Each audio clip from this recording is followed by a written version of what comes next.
Hi hello welcome to my channel. நம்ம இன்றைக்கி ரொம்ப முக்கியமான வீடியோ பார்க்க போகிறோம். முருங்கைக்கீரை எப்படி செய்கிறதுன்னு தான் பார்க்குறோம்.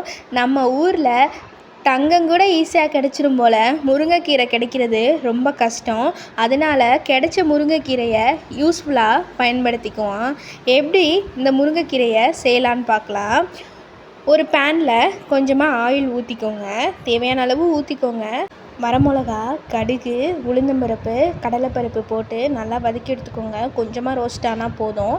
சின்ன வெங்காயத்தை குட்டி குட்டியாக நறுக்கி வச்சு அதையும் போட்டு வதக்கி எடுத்துக்கோங்க.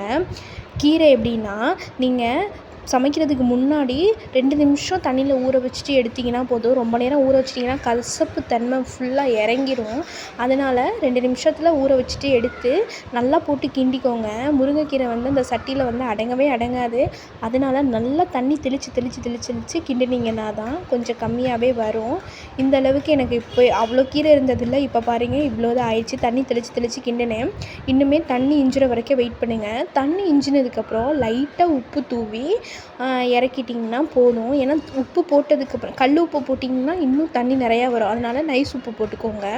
நைஸ் உப்பு போட்டு நல்லா இறக்கிட்டிங்கன்னா அருமையான கீரை பொரியல் ரெடி ஆயிடுச்சு. எல்லாருக்கும் இது யூஸ்ஃபுல்லாக இருக்கும்னு நினைக்கிறேன். உங்கள் ஃப்ரெண்ட்ஸ்க்கும் ஷேர் பண்ணுங்கள். நம்ம சேனலை மறக்காமல் சப்ஸ்கிரைப் பண்ணுங்கள், லைக் பண்ணுங்கள். தேங்க்யூ ஃபார் வாட்சிங் ஃப்ரெண்ட்ஸ்.